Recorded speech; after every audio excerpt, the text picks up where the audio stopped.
4 PM news network में स्वागत है अभय दुबे जी आपका। ये ट्रम्प चचा जो युद्ध विराम के बाद बार बार मोदी जी को परेशान कर रहे हैं और कह रहे हैं कि भाई मैंने रुकवाया।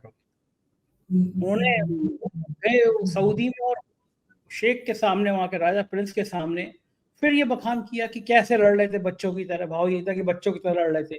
मैंने कहा धंधा करो, व्यापार करो, क्या लड़ रहे हो? मतलब जैसे प्रिंसिपल डांट रहा हूँ ना किसी बच्चों को कि क्लास में बहुत शोर मचा रहा है, मैंने कहा चुपचाप बैठ जा।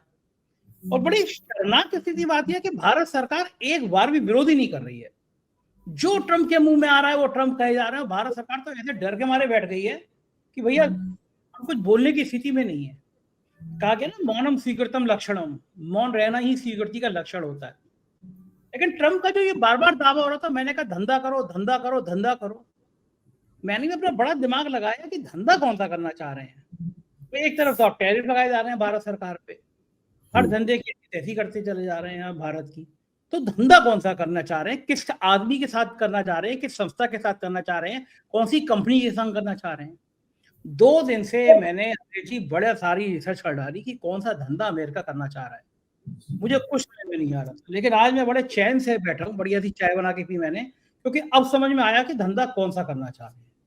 तब पता चला कि धंधा ये करने चाह रहे हैं कि ट्रम्प पहुंचे कतर, और हमारे मोदी जी के सबसे प्रिय दोस्तों में से एक मुकेश अंबानी भी पहुंचे कतर। अब वो ट्रम्प से मिलेंगे। यानी जो ट्रम्प इतने दिनों से कह रहे थे कि धंधा करो, युद्ध विराम होने के 1 हफ्ता भी नहीं बीता है कि उसके बीच में अंबानी जी पहुंच गए ट्रम्प से डिनर करने के साथ में। अब समझ में आ गया कि सारी पिक्चरें कि कौन धंधा करने चाह रहा है और कौन धंधा नहीं करने जा रहा है। लेकिन देश को फिर गलतफहमी में क्यों कर रखना? मोदी जी को कह देना चाहिए कि भैया उन्होंने कहा कि पाकिस्तान ने एक मिसाइल लगा रखी है रिफाइनरी की तरफ, और अगर चल गई तो मुकेश अंबानी का सारा कारोबार खत्म हो जाएगा। जैसे पाकिस्तानी की मीडिया फिजूल में इन बातों को प्रचारित कर भी रही है। कह देना चाहिए मोदी जी को कि खतरा नहीं उठाना चाहिए, तो हमें धंधा अच्छा करना है, इसलिए हमने भेज दिया अंबानी जी को, भैया धंधा करके आओ। क्या ये इसी धंधे की बात हो रही थी जो कतर में मिलने जा रहे हैं, इसीलिए नहीं कर रहे हैं? आपको क्या लगता है भाई जी? देखिए, इस सवाल का जवाब थोड़ा मैं विस्तार से दूंगा, और आप मुझे इजाजत दीजिए कि मैं थोड़ा विस्तार से बोलूं। जी बिल्कुल, मैं ये चाहता हूँ कि आप मुझे डिटेल में हमारे दर्शकों को समझाएं जी कि जी खेल क्या है। जी, देखिए, मैं तो उस दिन की प्रतीक्षा कर रहा हूं बड़ी बेचैनी के साथ में, जब किसी अंतर्राष्ट्रीय मंच के ऊपर, जहां तमाम राष्ट्राध्यक्ष जमा होंगे, जहां हमारे प्रिय प्रधानमंत्री नरेंद्र मोदी भी होंगे, और अमेरिका के राष्ट्रपति डोनाल्ड ट्रंप भी होंगे, और यूरोपियन देशों के राष्ट्राध्यक्ष भी होंगे, और मोदी जी अग्रिम पंक्ति में बैठे होंगे, और वहां मंच से डोनाल्ड ट्रंप फिर यही बात बोल देंगे जो आजकल वो रोज बोल रहे हैं। तब मोदी जी क्या करेंगे? मोदी जी कहां छिपेंगे? वो कौन सी जगह होगी जहां मोदी जी छिप के बच सकें, और ट्रंप की बात का बिना खंडन किए हुए ट्रंप के मुंह पर, वहां से ऐसी कौन सी पतली गली होगी जिससे मोदी जी वहां से निकलेंगे? और ट्रंप के ऊपर कोई भरोसा नहीं किया जा सकता। आप देख लेना, ऐसा ही होगा। उसकी एक वजह है, ये मेरा अनुमान है, अनुमान गलत भी साबित हो सकते हैं। उसकी एक वजह है कि ट्रंप को नोबेल पीस प्राइज भी चाहिए। अब वो यूक्रेन और रूस का युद्ध तो रुकवा नहीं पाए, वो मध्य पूर्व का युद्ध रुकवा नहीं पाए, लेकिन अब उन्होंने ऐलान कर दिया है दुनिया में कि उन्होंने भारत और पाकिस्तान के बीच में एटमी युद्ध रुकवा दिया है। तो बार बार वो इस बात को क्यों कहे? उसके बीच इनका स्वार्थ क्या है, सोचिएगा। ट्रंप का स्वार्थ ये है, वो कहेंगे हमसे बड़ा शांति का मसीहा कौन है? हमने मिलियंस ऑफ मिलियंस, करोड़ों करोड़ों करोड़ों लोगों की मौत से बचा लिया है, और ये दोनों देश आपस में लड़े जा रहे थे, और ये न्यूक्लियर अल्टरनेटिव का जो एटमी विकल्प है उसका इस्तेमाल करने के बारे में सोच रहे थे, योजनाएं बन रही थी इसकी। और मैंने इनसे कहा कि मैं तुम दोनों का ट्रेड बंद कर दूंगा, अमेरिका से तुम्हारा ट्रेड बंद हो जाएगा, तुम लोगों की घंटी बज जाएगी। इसलिए ये दोनों घबरा गए, और ये जो आपस में लड़ रहे थे, इन दोनों में मैंने दोस्ती करा दी। और अब ये दोस्ती जो है ये समझौता करा दिया युद्धबंदी का, और ये परमानेंट है, ये स्थायी है। इस बात को लेकर ट्रंप इतना प्रचार करेंगे, और उनका अपना जो मोदी जी का प्रचार तंत्र है, ट्रंप का भी प्रचार तंत्र है, इतना प्रचार करेंगे, और उसके बाद में नोबेल प्राइज कमेटी के ऊपर जो स्वीडन में बैठी रहती है, क्योंकि जो अल्फ्रेड नोबेल जो जिनके नाम से ये पुरस्कार दिया जाता है, जो कि डायनामाइट के आविष्कारक थे, डायनामाइट का आविष्कार करने के कारण उनको बहुत पैसा प्राप्त हुआ।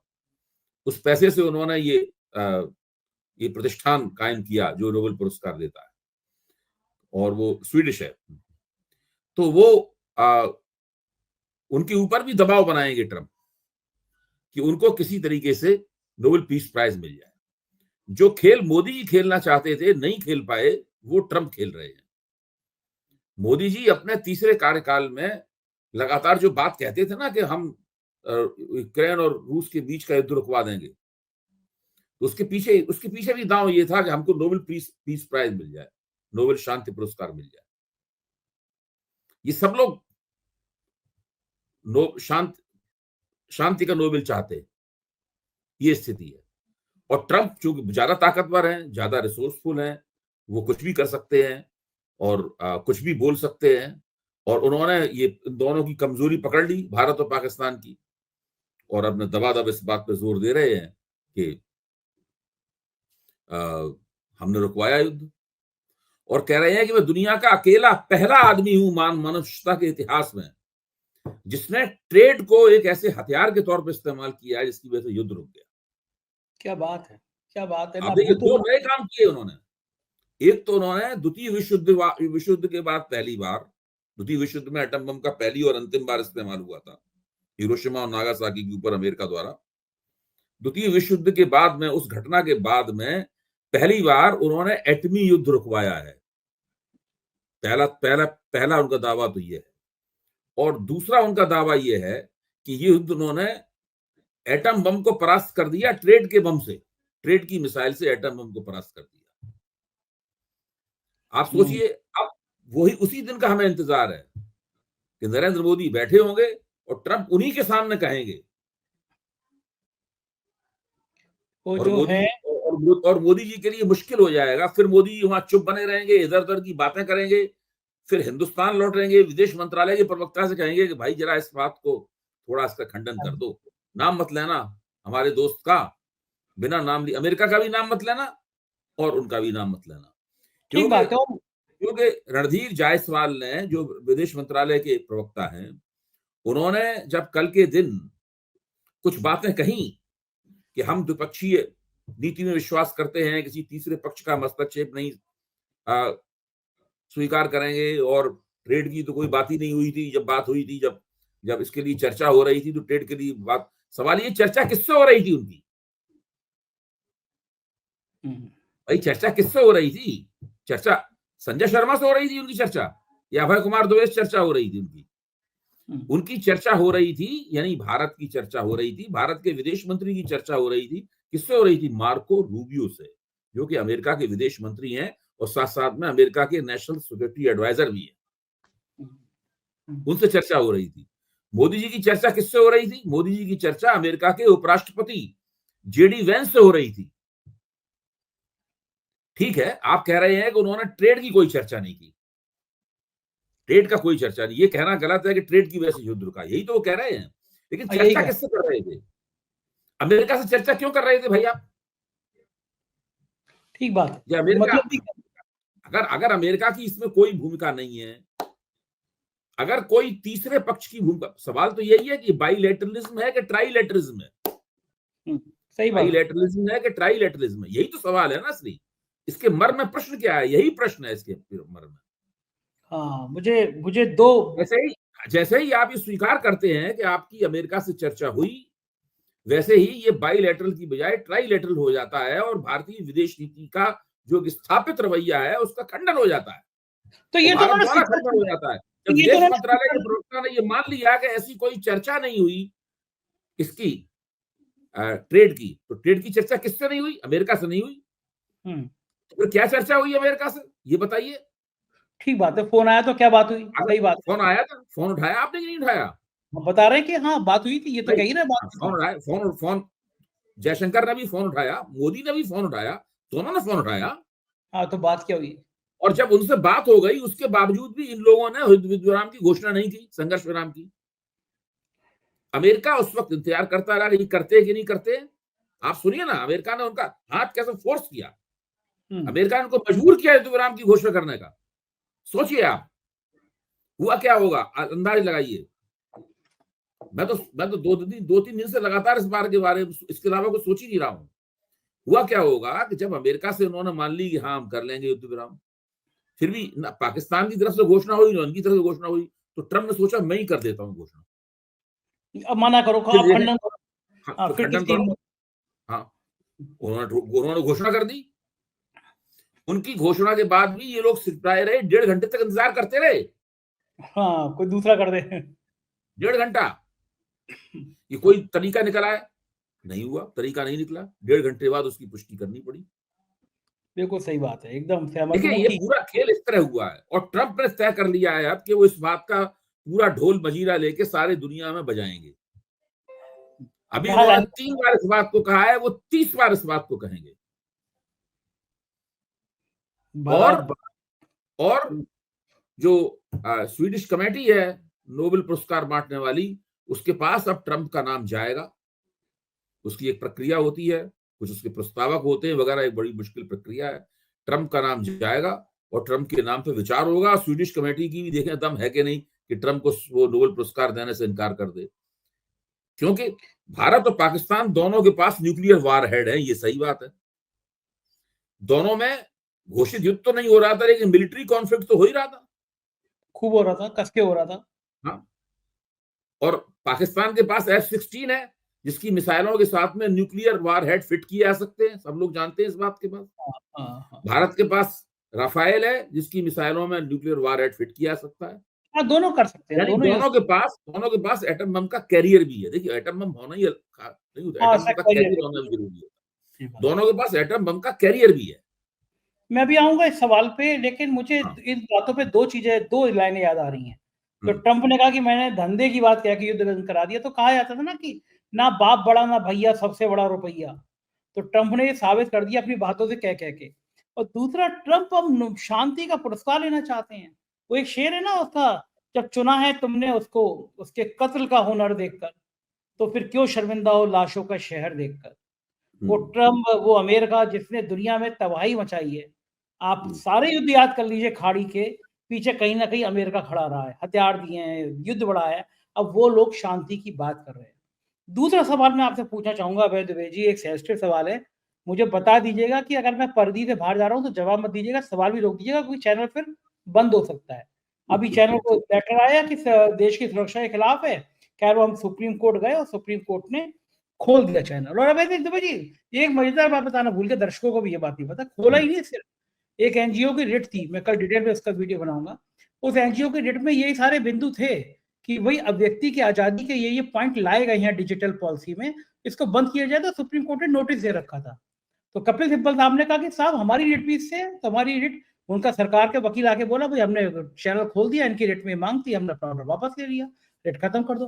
कपिल सिब्बल साहब ने कहा हमारी रिट उससे संबद्ध कर दीजिए, जो अभिव्यक्ति की आजादी को लेकर, जो डिजिटल मीडिया वाले प्लेटफॉर्म के आदेश को लेके है, और वो हमारी रिट उससे अटैच कर दी गई। यानी सरकार तो सोच रही होगी कि घड़ी में बवाल हुआ कि एक तो ये चैनल खुला और दूसरा उससे अटैच हो गई। तो मेरा सवाल ये है, अब अगर आपको लगे कि ये देश के खिलाफ है तो जवाब मत दीजिएगा, मुझसे भी कह दीजिएगा मैं सवाल ना पूछूं। बड़ा सवाल ये है कि एक मुझसे आर्मी के बड़े अफसर ने मुझसे ये बात कही कि संजय जी, कितनी शर्म की बात है, हमें खबरों का अगर देखना हो दुनिया में बैठे हुए आदमियों को कि युद्ध में क्या चल रहा है, तो वो कहाँ जाएगा? वो सुधीर चौधरी का शो देखेगा, अंजना ओम कश्यप और रूपकल लाकत का देखेगा? भाई वो एक ऐसी बड़ा चैनल देखेगा जो निष्पक्ष रिपोर्टिंग करते हैं। वो बीबीसी देखेगा, वो सीएनएन देखेगा, और उन दोनों से भारत सरकार बात नहीं कर रही है, अधिकतर जानकारी नहीं दे रही है। तो वो पाकिस्तान के सोर्स से खबर चला रहे हैं कि जहां इनको मिला, और उसमें खबर चल रही थी कि राफेल गिरे, कई राफेल तो छाप दिए राफेल गिरे। अब मेरा सवाल ये है कि अभय जी, डरते डरते पूछ रहा हूँ, मैं फिर कह रहा हूँ कि अगर कुछ गलत हो तो आप बता कर दीजिएगा कि क्या अगर कोई व्यक्ति ये पूछ रहा है, टेलीग्राफी छाप रहा है भाई राफेल गिरा, तो क्या ये देश के खिलाफ है? पहली बात। दूसरी बात, क्या कारण हुआ कि राफेल के शेयर एकदम धड़ाम हो गए, गिर गए, और चीन के वो जो ड्रोन बना रहे थे, जो दिए जा रहे थे, उन ड्रोन के शेयर चढ़ गए। भारत सरकार जो ये छुपा रही है बात, मैं कह रहा हूं भगवान करे 1 इंच भी कोई हमारा नुकसान ना हुआ। दिल से चाहता हूं कि राफेल के ये कील भी ना निकली हो, लेकिन युद्ध में होता है भाई, अगर कोई कभी कभी ताकतवर आदमी का भी नुकसान हो जाता है। पाकिस्तान की कोई हैसियत, कोई औकात नहीं है हमारे सामने, लेकिन कभी कभी ताकतवर आदमी का भी नुकसान हो जाता है। जब पीछे चीन खड़ा था, पीछे टर्की खड़ा था, तो हो सकता है भारत का नुकसान हो गया। लेकिन अगर ऐसी कोई खबर है, क्योंकि जब सेना के प्रवक्ता से पूछा गया राफेल के बारे में, तो उन्होंने भी जवाब नहीं दिया। जब चारों तरफ पूरे दुनिया में ये हो रहा है कि भारत के कुछ राफेल गिरा दिए गए, तो सरकार को क्या बयान देना चाहिए, नहीं देना चाहिए? इसके बारे में छोटी छोटी खबरें प्रचारित हो रही है, मीम बन रहे हैं। तो क्या ऐसे मौके पर सरकार को स्थिति बताना चाहिए? और मेरा सवाल फिर वही है कि अगर ये सवाल का जवाब गलत हो तो दीजिएगा मत, पता नहीं फिर सुप्रीम नहीं कोर्ट नहीं, जाना। सवाल आपका बिल्कुल ठीक है। वो आपका इस सवाल के जवाब में, ये सारी दुनिया में इस सवाल की चर्चा हो रही है, इस सवाल के ऊपर वो चैनल नहीं बंद करा सकते। मैं कह रहा हूं यहां भी मोदी सरकार कुछ अजीब चक्कर में फंसी हुई है, अजीब चक्कर समझने की जरूरत है। देखिए, इस सब राफेल कौन बनाता है? दसों नाम की कंपनी बनाती है, फ्रेंच की। और भारत ने उससे दसों से राफेल विमान खरीदे। एक विमान करीबन $250 मिलियन का है, एक विमान। अच्छा, अमेरिका, चीन ने पाकिस्तान को अपने विमान बेच रखे हैं, उनका हमें नाम याद नहीं है, अभी नाम याद आ जाएगा बता देंगे। लंबी नाक का होता है, नाक बहुत लंबी होती है, ताकि दूर से ही वो रडार को पकड़ लेता है कि वहां रडार है। ये उसकी खूबी है उस विमान की, उसमें खास तरह की टेक्नोलॉजी लगी हुई है। और चीन, अमेरिका चाहता है कि भारत F-35 खरीदे उनके। जो F-35 का सौदा है वो 50 लाख करोड़ डॉलर का है। 50 लाख करोड़, 50 हजार करोड़ डॉलर का F-35 का सौदा है, अगर अमेरिका से होता है। अच्छा, अमेरिका ये चाहता है कि जो यूरोपियन हथियार बनाने की यूरोपियन इंडस्ट्री है, और दूसरा हथियार बनाने की बड़ी इंडस्ट्री चीन की है, इन दोनों को वो हथियार बेचने की प्रतियोगिता में परास्त कर दे।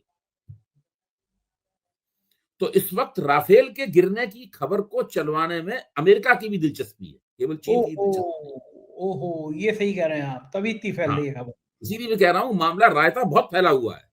इसमें जो हथियार बेचने वाली लॉबीज हैं सारी दुनिया की, वो सब एक दूसरे से प्रतियोगिता कर रही हैं। और जो भारत पाकिस्तान के बीच में जो एक फौजी टकराव हुआ, इस टकराव ने उनको प्रतियोगिता की बहुत सामग्री प्रदान कर दी है। भाई, चीन और पाकिस्तान के मिले जुले रडार के ऊपर जब भारत के रफाल प्रकट हुए, तो उन्होंने, ऐसा कहा जाता है कि उन्होंने भाई एक का सिस्टम पूरा जाम कर दिया, और वो गिर गया। दूसरे का पता नहीं है गिरा कि नहीं गिरा, अभी उसके बारे में कोई पुष्टि नहीं है उसके अंदर। तो ये रफाल की जो गुणवत्ता है, उस इतने महंगे विमान की गुणवत्ता संदिग्ध हो जाती है इससे। ठीक बात है, बिल्कुल सही बात है। अच्छा, अब वो उसके संदिग्ध होने का फायदा कौन उठाएगा? उसको चीन उठाएगा कि अमेरिका उठाएगा? नुकसान तो फ्रांस को होगा, लेकिन फायदा कौन उठाएगा उसका? F-35 उठाएंगे फायदे? F-35 विमान बनाने वाले अमेरिकी फायदा उठाएंगे, या चीनी, जिन्होंने पाकिस्तान को चीनी विमान दिए, वो लोग फायदा उठाएंगे? तो ये होड़ चल रही है। तो अब इन लोगों की कुछ भी समझ में नहीं आ रहा है इस पूरी प्रक्रिया में कि हम इस होड़ में किस तरीके से बच के निकले, इससे हमारी बात से किसको फायदा होगा। अच्छा, किसी भी बीजेपी वाले से आप पूछिए, चीन आपका दोस्त है कि दुश्मन है? वो खुल के कहेगा चीन हमारा दुश्मन है।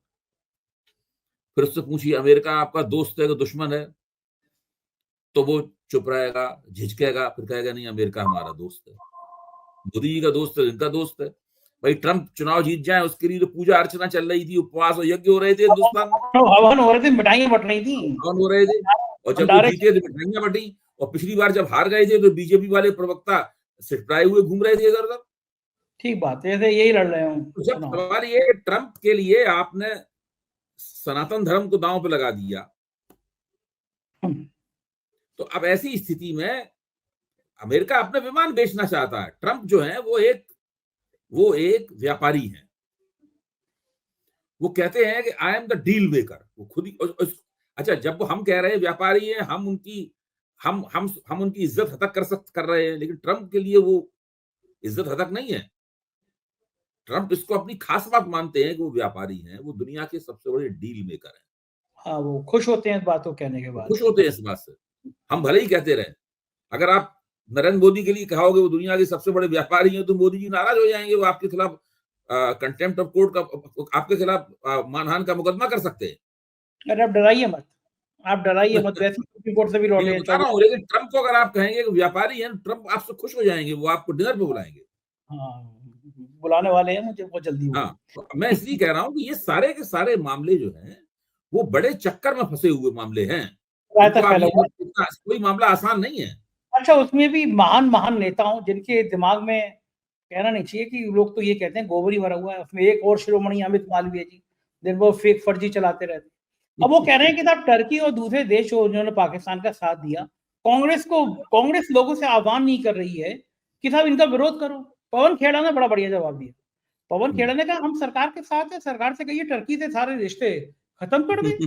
हम क्या मना कर रहे हैं, तुम्हारे रिश्ते तो टर्की से बढ़ रहे हैं क्योंकि मुनाफा हो रहा है टर्की से रिश्तों में, तो तुम आगे बढ़ो, हम तुम्हारे साथ है टर्की के रिश्ते। अब वो पवन खेड़े के जवाब के बाद सनाखा निकल गया।